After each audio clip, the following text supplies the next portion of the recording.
Good morning সকল বন্ধুদের। আমি ভালো আছি, আপনারা কেমন আছেন? রোজকার মতো আজকের ব্লগটা একদম অন্যরকম, কারণ রোজ রান্না করি রোদে গরমে, কি বলবো, ঘেমে নিয়ে একাকার হয়ে যায়। আর আজকে দেখুন এত বৃষ্টি হচ্ছে, জল একদম গড়িয়ে কোথায় চলে এসছে।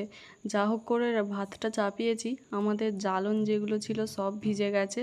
ওই যে বস্তার ভেতরে রাখা হয়েছে, বস্তার তলা দিয়ে জল একদম গড়িয়ে আসছে, সব ভিজে গেছে। এই মাত্র বৃষ্টিটা একটু থেমেছে, ভাত বসিয়ে দিয়েছি। আর তরকারির কিছুই নেই, রিন্টুকে বাজার পাঠালাম জলটা ছাড়তেই।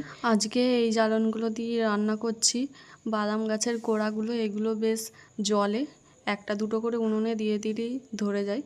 সকালবেলায় কাঁঠাল মুড়ি আর মুড়ি খাওয়ার জন্য আমি আলু ভেজেছিলাম। তো সকাল আর নেই, 11টা প্রায় বাজে। তো আমি মুড়ি খেতে বসে পড়লাম। কাঁঠাল আর মুড়ি আমার প্রিয় সব থেকে। জানি অনেকজনের ভালো লাগে না, কিন্তু আবার অনেকেরই ভালো লাগে। সকালবেলাতেই জামাইবাবু, ছোটো জামাইবাবু কাঁঠাল দিতে এসেছিলেন, তখন বৃষ্টি আসেনি, তখনই কাঁঠালটা দিয়ে গিয়েছিলেন। আমাদের বাড়িতে কেউ খায় না খুব একটা, আমিই খাই। আর জলটা দেখুন পুরো ছিটকে কোথায় চলে আসছে।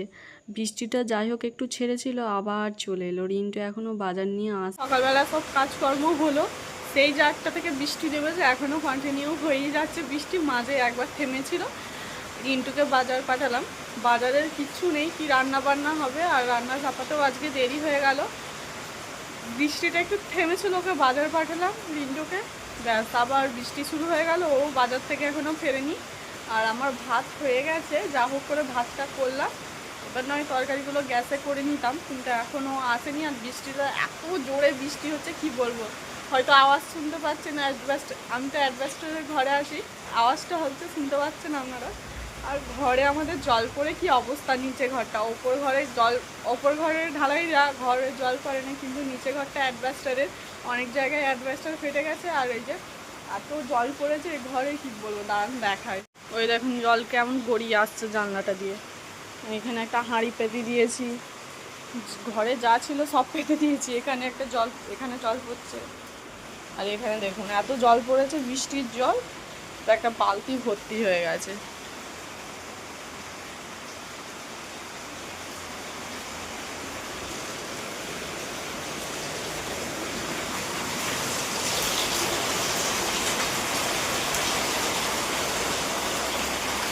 জ্বালনগুলো নিচেগুলো সব একদম ভিজে গেছে, কি অবস্থা দেখুন।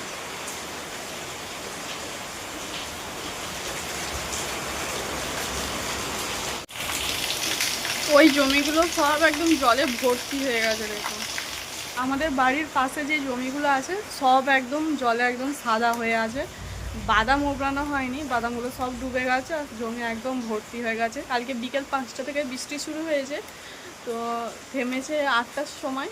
তারপরে রাতের বেলা যা হোক ভালোই কেটেছে, বৃষ্টি হয়নি। আবার সকালবেলায় 8টা থেকে শুরু হয়ে গেছে বৃষ্টি পড়া। বাজার আনতেই আমি তরকারি বসিয়ে দিয়েছি। আজকে তেমন আর কিছু রান্না হবে না, ভাবছিলাম একটা তরকারি ভাত করব, কিন্তু দেখলাম না, কেউ খেতে পারবে না গো। সেই জন্য আবার কি করব, আবার ভাবনা চিন্তা করে আবার 3টে তরকারি হয়ে গেল। এইদিকে করছি বরবটি আলুর ঝাল, আর ডাল করব, আর মাছের ঝাল করব। আজকে বাজারে মাছ সস্তাতেই দিচ্ছিল, বৃষ্টি পড়ছিল, সেই জন্য মাছ একটু কম দামি ছিল। সেই জন্য রিন্টুকে বলেছিলাম কাটা মাছ আনবে, বড় মাছ থাকলে, তো তাই এনেছিল। তো আজকে মাছের ঝাল হবে। আর ওদিকে ডিম ছিল সাথে, সেই ডিমগুলো ভেজে নিলাম। আর আপনাদের দাদাভাই দেখুন একদম ভিজে গেছে, অনেক দূরে আজকে কাজ হচ্ছিল, কাজ থেকে আস্তে আস্তেই ভিজে গেছে। আর রাস্তাতে ল্যাটা মাছ উঠেছিল, সেইগুলোই 3টে আবার ধরে রান্না বান্না হয়ে গেছে, গুছিয়ে গাছিয়ে ওপরে এলাম। আর মা বাপি এদিকে বাদাম ছাড়াচ্ছিল ওপরে। বাদামগুলো সব ছাদ থেকে এখানেই রাখা হয়েছে ভিজে যাবে বলে, আর এখানেই ছাড়ানো হচ্ছে। অনেকটাই বেলা হয়ে গেল, তো এবার খাওয়া দাওয়া করে নিই। খাওয়া দাওয়া করে একটু শুয়েছিলাম, তারপরে বিকালের দিকে আবার একটু যাচ্ছি জমির দিকে। আর এদিকে দেখুন বাদাম গাছগুলো পুরো ডুবে গেছে। ওই দূরের মাঠগুলো প্রত্যেকটাই জমিতে একদম জলে ভর্তি হয়ে গেছে দেখুন। এখনো অনেক জনার বাদাম এখনো জমিতে আছে, তাদের তোলাও হয়নি, সব বাদামও ডুবে গেছে। বাবারে, এইখানটার কি অবস্থা! এখানটা সকালবেলাতে বিশাল মাছ উঠেছিল এই জমিটাতে, মানে এই পুকুরটা আর জমিটা পুরো জলে ভর্তি হয়ে গেছে, মানে একসাথে হয়ে গেছে। মাছ উঠেছিল, কতজন কত মাছ ধরেছে।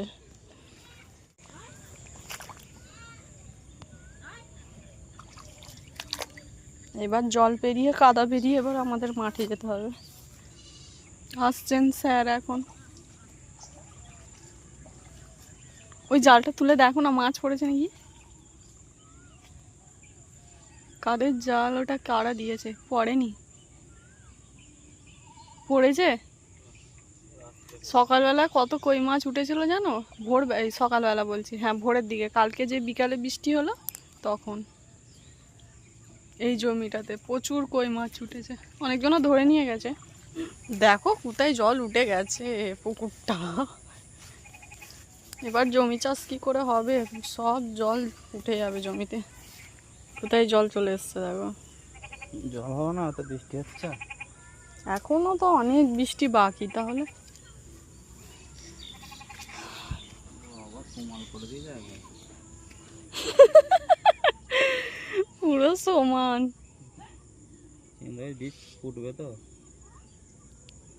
অঙ্কুর বেড়ে গেছে, কিন্তু অঙ্কুর পচে থাকে ছোটো ছোটো। কালকে জলটা পেয়ে বেড়ে গেছে, পুরো বেরিয়ে গেছে। জলটা চাপ পুরো মাটির সঙ্গে চাপা পড়ে গেছে। দেখো কিগুলো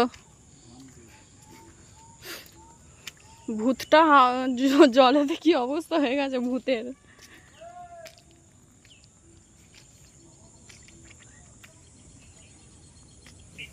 বেরিয়ে গেছে, ফল সরে গেছে।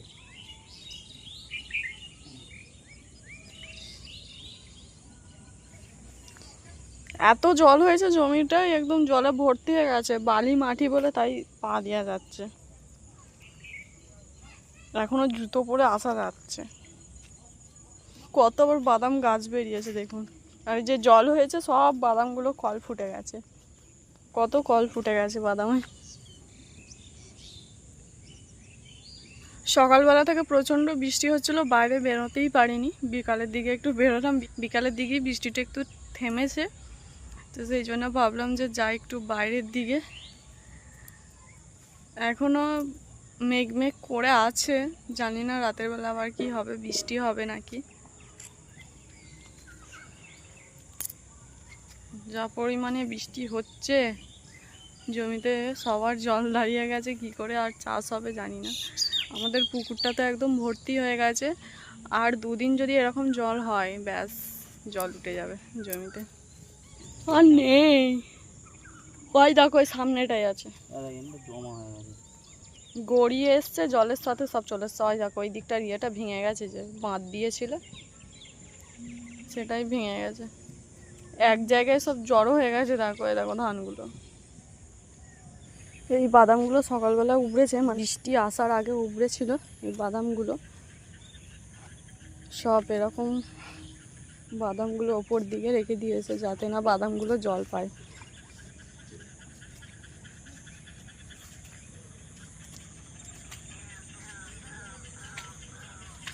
এখানটা মারাত্মক অবস্থা হয়ে গেছে,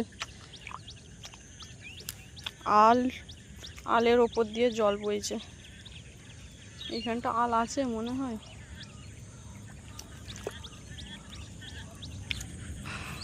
আমি এই দিকটাতে এলাম যে কতটা জল হয়েছে দেখতে, আর আপনার দাদাভাই ওই মাঠেতেই ওই জমিতেই আছে, এখনো আসেনি, ওই যে দেখা যাচ্ছে। এই জলগুলো এত ঠান্ডা, পা দিয়ে যাচ্ছি দারুণ লাগছে, কিন্তু এটা আল ছিল, এই আলটা ভেঙে গেছে মনে হচ্ছে, এটা জমি দিয়ে যেতে হচ্ছে আমাকে।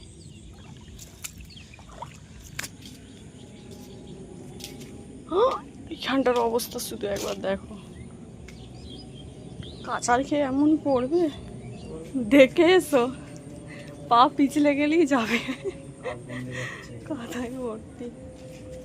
সন্ধ্যেবেলায় সবাই মুড়ি খাই, আর আমার মুড়ি তেমন একটা ভালো লাগে না, সেই জন্য আমাদের দাদাভাই আবার দোকান থেকে দুটো ম্যাগি এনে দিল। আজকে একটা খাবো, কালকে একটা খাবো, কালকের জন্য একটা রেখে দিয়েছি। আর এই যে ম্যাগি করছি এখন। রাতের বেলা খাওয়ার জন্য প্রতিদিন কিছু না কিছু হয়, নয় আলু সেদ্ধ, আলু ভাজা, নয় ডিম, আমাদের ভাত খাওয়ার জন্য ডিম ভাজা, তো এসব হয়। আর বাপি মুড়ি খায় বলে, রিন্টু মুড়ি খায় বলে আলু ভাজা, আলু সেদ্ধ এসব করি প্রত্যেক দিন রাতেরবেলা, কিন্তু আজকে আর করবো না। আজকে আমাদের ভাত খাওয়ার জন্য তরকারি আছে। আর বাপি আজকে মুড়ি খাবেন না, একটু সুজি করে দেবো, তো সুজি খাবেন। তো আজকে আর তেমন কিছু রাতের রান্না বান্নার কিছু আর ঝামেলা নেই। Maggi complete. আমার এরকম ঝোল ঝোল ভালো লাগে, সেই জন্য একটু ঝোল রেখে দিয়েছি। আর এদিকে সুজিটা একটু ভেজে নিচ্ছি, তারপর জল দেবো। এটুকুই করছি কারণ বাপি একাই খাবে।